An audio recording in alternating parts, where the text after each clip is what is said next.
এই তো আমি এখন ভিডিওটা ধরলাম পাকঘর থেকে, পাকঘরে এসে। তো আমার কিচেন রুমে আমি এখানে দেখেন থালাবাটি এটা আর কালির পাতিল দিয়ে কলের পাড় দই, দেখেন কালি গ্রামে যেহেতু থাকি। আর এগুলো এসে এখানে ওয়াশ করবো। আমি বাটার বানাইছিলাম, এটা আপনাদের সাথে শেয়ার করি নাই। এই বাটারটা কালকে মেয়ের জন্য খাবার তৈরি করতে গিয়ে রাখছিলাম, বিলি মুখ মারছে, তার জন্য এটা ফালাই দিতে আমি রাইখা দিই ইয়াতে।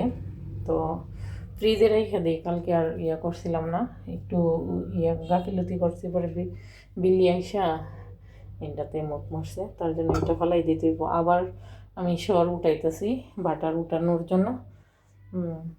তো এইগুলা ওয়াশ কইরা তারপরে আবার আপনাদের মাঝে আসবো যেহেতু। আর দেখাই এলের কীর্তিকাণ্ড দেখেন, আমার কাজ কেন ফুরায় না সবাই বলেন, কাজ ফুরায় না সবাই কয়।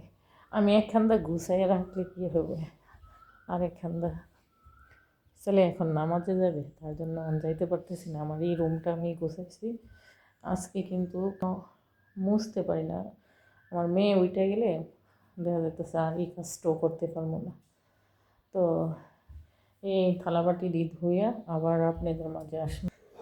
ঘর ঝাড়ু দিছি না, রান্না করতে করতে কিন্তু অনেক টাইম হয়ে যায়। এখন প্রায় বেজে গেছে আজকে, এই তো একটা বেজে গেছে হোটেল। তো ছেলে নামাজে যাইতেছে। তো আমার তারপরে প্রত্যেক দিন করি, দেখি কালকে কী করবো না করবো। তো ওকে এখন অফ ক্যামেরা আমি কাজ করবো, কাজ কইরা তারপরে বইসা পরে আড্ডা দিব, ঠিক আছে? যেহেতু আমার ছোট্ট বাবু আছে, বাবুটা নিয়ে কাজ করতে অনেক আর নিজের কাজ নিজে করাটা ভালো, সবচেয়ে উত্তম। কেন? নিজের পছন্দ মতো একটু কষ্ট হইলেও নিজের কাজটা নিজে সমাধা করাটাই ভালো।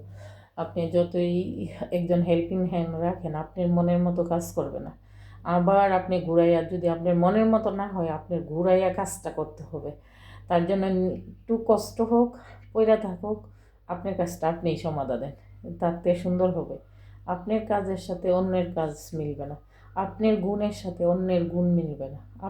আপনার যতটুকু গুণ আছে সেই গুণটি আপনি চেষ্টা করেন চালাইয়া যাওয়ার জন্য, এটাই ভালো আমি মনে করি। অন্যেরটা তারা দেখা তাকাইয়া কিন্তু অন্যেরতে শিখার একটা আছে মনে করেন।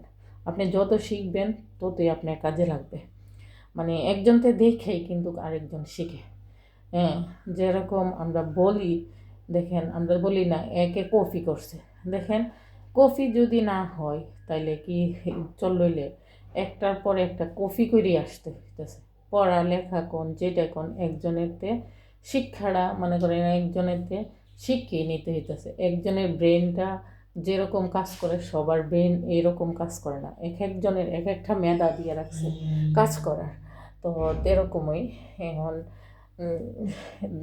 আমার ছেলে বাইরে হয়ে গেছে, ছেলে দেখাইতেছে, মনে করে দেখ আমার ছেলেটা এর কাজটিও গুছাই রাখেন। এই সমস্যা হয়েছে আমার এখানে, ছোটো থাকতে কোনো কিছু করাইছি না, তো দেখা যাইতেছে ওই সময় একা ছিল, তার জন্য কিন্তু কোনো কিছু করতে দিই না। একটা ছেলে ছিল, কোনো কিছু করতে গেলে মায়া লাগতো, তার জন্য এখন কি করতেছি, ছেলেরে দিয়ে চেষ্টা করাইতেছি সব কাজ। না কিছু করলে হ্যাঁ বুঝবে কষ্টের জিনিসটা। দেখেন এত ও গোছানো, আমিও রাগ করে অনেক সময় গোছাই না। হ্যাঁ, আর এখন কিন্তু ক্লান্ত, রোজা থাকে তো আর খাবার দাবার কম খাই, দেখেন কি গোছানো, দেখেন সবগুলা এখন এইগুলা আমি ওয়াশ করবো, যেটা ওয়াশ করানোর করবো, যেটা বাস করে রাখবো। কয়েকদিন ধরে এখানেই থাকে, রমজান আসার পরে এই সোফাতেই থাকে। তো আমি আসি না, বেশিরভাগ আসলে আমার রাগ উড়ে। আর আপনাদের ভাইয়া ব্লেন্ডার পাঠাইছিল, এগুলো শেয়ার করতে পারি না। এই যে বিডু, আমার আগের ব্লেন্ডার নষ্ট হয়ে গেছিলো, তার জন্য দেখেন আয়রনটা এখানেই রয়ে গেছে। মানে এর কোনো কিছু ডিসিপ্লিন করে সুন্দর টিকা চলা এটা শিখতেই পারছে না। তো আমি এই রুমটা গুছামো আগে, সম্পূর্ণ হিদিক দা বাইরের কাজগুলা কইরা আসি, কইরা তারপরে এসে রুমের কাজকর্ম, আবার ইফতার বানাতে হবে, মেয়ে আছে, মেয়েদের টেক কেয়ার করতে হবে, খাবার মনে করেন খাওয়াইতে হবে। মেয়ের শরীরটা ভালো না, সবাই দোয়া করবেন আমার মেয়েটা যাতে সুস্থ হয়, খাবার দাবারটা খায়। খাবার দাবার খাইলে কিন্তু এত জ্বালায় না বাচ্চারা। হওয়ার পরও আপনারা একটা টিপস দিয়েন, কী খাওয়াইলে আমার মেয়ে খাবে। সবার কাছে একটা টিপস চাই। ওকে, আল্লাহ হাফেজ, ভালো থাকবেন। এই পর্যন্তই, আবার নেক্সট ভিডিওতে নিয়ে আসবো।